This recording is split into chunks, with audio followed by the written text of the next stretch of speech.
t'approche pas. Bonjour à tous, c'est Darvigilante et bienvenue pour cette vidéo du coup dans laquelle je vais vous donner mon avis sur le nouveau jeu horrifique de Capcom, donc le Resident Evil 7 Biohazard, donc Resident Evil 7 Biohazard, qui pour moi est un très bon jeu d'horreur, mais on parlera de ça plus tard. Alors, de quoi nous parle ce nouveau chapitre de la saga Resident Evil? Eh bien, on incarne un personnage du nom de Ethan, qui suite à un mystérieux message envoyé par sa femme Mia, qui est censée être présumée morte et même disparue depuis 3 ans, va se retrouver dans la ferme des Baker, une sinistre plantation au fin fond de la Louisiane, dans le sud des États-Unis. Il arrive dans une ferme totalement abandonnée, délabrée, dans un état épouvantable. Et en fait, il va se rendre compte que cette ferme n'est pas si abandonnée que ça, puisque donc du coup Mia s'y trouve bien, mais elle n'est pas seule, elle est prisonnière plus ou moins de la famille Baker, qui est une famille très dérangée et très inquiétante, qui occupe les lieux et qui sont bien décidés à torturer un petit peu Ethan. Et du coup, Ethan va devoir s'armer de courage et de détermination afin de trouver des indices et de découvrir la vérité sur ce lieu étrange et inquiétant. Alors, ce qu'on peut dire déjà, c'est que si le scénario opte pour une histoire un peu plus orientée serial killer au début à la Shining ou à la Vendredi 13, via une famille un petit peu dérangée, l'histoire, au fur et à mesure de sa progression, renoue vraiment avec ce que les fans de Resident Evil ont l'habitude de voir dans les jeux précédents en fait. Et, euh, et en gros, au début, on n'a pas vraiment l'impression d'être dans un Resident Evil, mais au fur et à mesure que la progression s'enchaîne, les marques et les codes de la saga, entre guillemets, s'enchaînent plutôt bien.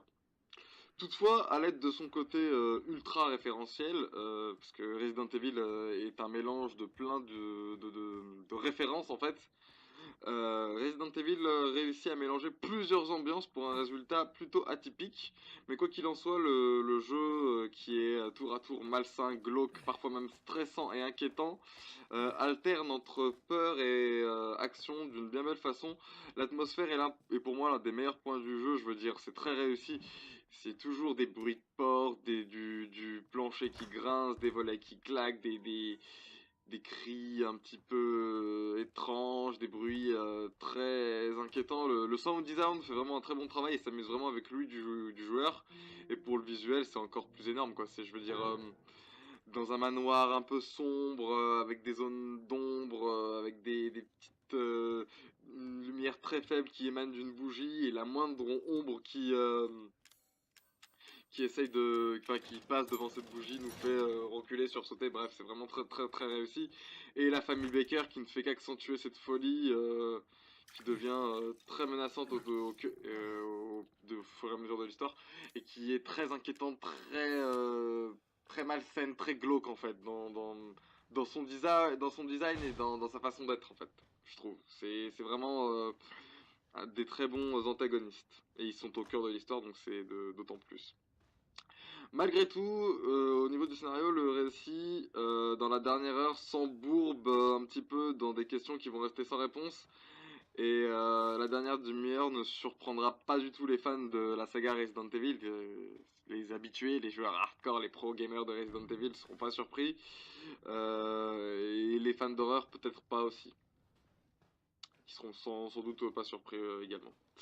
Toutefois, Resident Evil, comme je l'ai dit tout à l'heure, s'inspire de nombreuses références alternant entre cinéma et jeux vidéo comme The Thing, Shining, Massacre à la tronçonneuse, même Silent Hill, enfin la démo de Silent Hill Pity, mais The Fear aussi, même les anciens Resident Evil, le 3 avec une phase de gameplay qui m'y a fait penser, et une phase de gameplay qui m'a fait aussi penser à Saw, enfin bref, plein de petites références comme ça, mais sans jamais se noyer dans une suite de clins d'œil appuyés et inutiles et juste ultra fan service en fait. C'est vraiment des petites références qui sont en accord avec l'ambiance que le jeu essaye de placer et qui font vraiment ce travail d'atmosphère et d'ambiance oppressante et inquiétante. Et j'ai trouvé ça vraiment très très très très très très très très bon. Et j'ai trouvé ça vraiment très très très bien joué. Et d'ailleurs, même certaines phases de gameplay qui me rappellent un petit peu des anciens Resident Evil, notamment le troisième, mais on parlera de ça un peu plus tard. Justement, en parlant du gameplay, ça me tombe bien, belle transition. Je pense que Capcom a compris que ces dernières années, Resident Evil avait abandonné tout aspect survivaliste au profit d'action, comme le démontrent les épisodes 5 et 6. Et Capcom l'a bien compris et s'est attelé à retrouver la saveur si particulière des premiers Resident Evil. Je pense notamment aux trois premiers et même à l'épisode 0, mais même s'il était un peu plus axé action pour moi. Euh, le côté... enfin, tout ce qui faisait le sel des premiers jeux est de retour dans ce jeu. L'exploration est au cœur du jeu dans une demeure labyrinthique. C'est complètement un labyrinthe. On arpente des couloirs sombres, on les traverse, un petit peu hacké avec le flingue comme ça, à zioter à chaque coin de couloir et tout. C'est vraiment très très bon, toujours à la recherche d'une clé, d'un item ou résoudre des puzzles extrêmement, enfin pas compliqués parce que ça dépend des énigmes, mais voilà, certains trucs un peu farfelus, complètement what the fuck. Justement des items à trouver, des énigmes à résoudre, des jeux d'ombre, enfin bref, tout ce qui faisait le sel le succès des premiers Resident Evil sont de retour avec justement ces énigmes et également le manque de munitions qui m'a fait extrêmement penser à Dead Space également, qu'on peut citer comme influence. Et au premier Resident Evil où les munitions n'étaient pas disponibles en nombre illimité comme dans les derniers qui étaient très axés action. Bref. Comme j'ai dit, certaines phases de gameplay font penser à Ouais, d'autres tenez, influences culturelles. on va vraiment Une fabriquer un phase de sérum gameplay avec qui ces m'a cubes. fait beaucoup penser au troisième Resident Evil, ce sont les phases de track qui reviennent très souvent dans le jeu. Les phases de track qui D'accord. sont très présentes en fait, où un membre de la famille Baker nous poursuit dans les couloirs et les différentes pièces de cette demeure labyrinthique qui font leur effet et qui sont très oppressantes, je trouve. Euh, et qui font penser au troisième Resident Evil avec le Nemesis qui nous pourchassait dans les couloirs du commissariat de Raccoon City et la ville, et rue de la ville.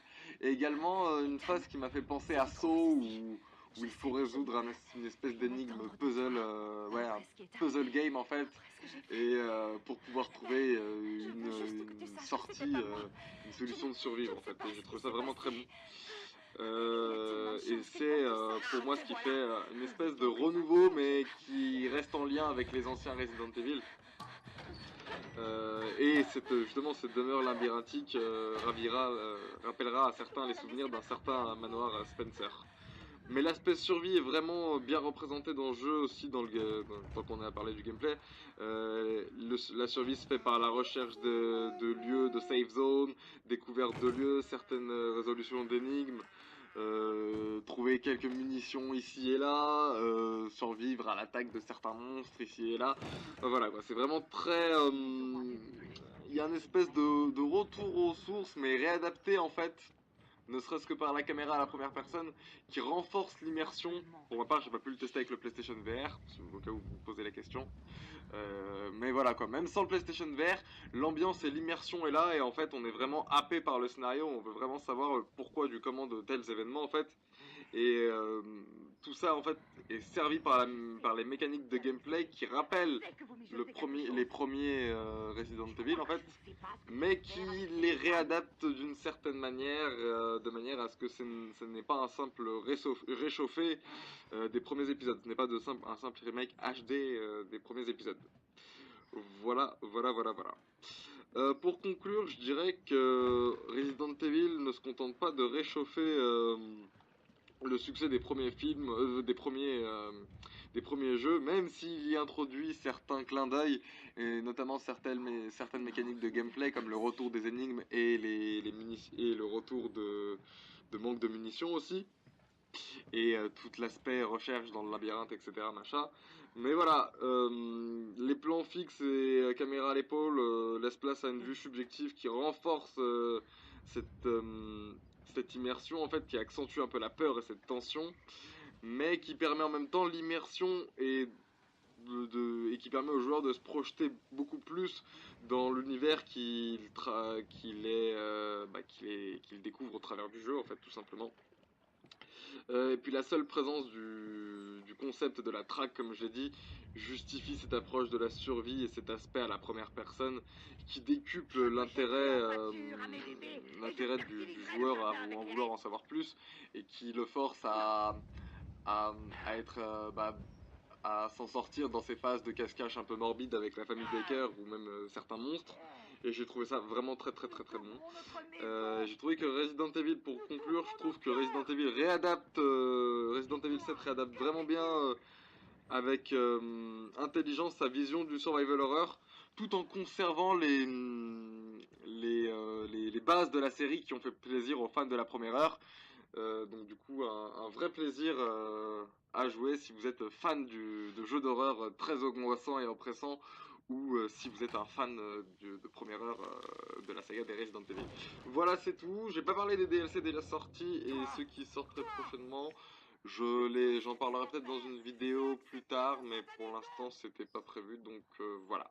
Donc c'est tout pour cette vidéo. Quant à moi, je vous donne rendez-vous la prochaine fois pour une prochaine vidéo. Comme d'habitude, n'oubliez pas de vous abonner au Facebook, au Twitter et à la chaîne si cette vidéo vous a plu. Quant à moi, je vous donne rendez-vous la prochaine fois pour une prochaine vidéo. Salut à tous!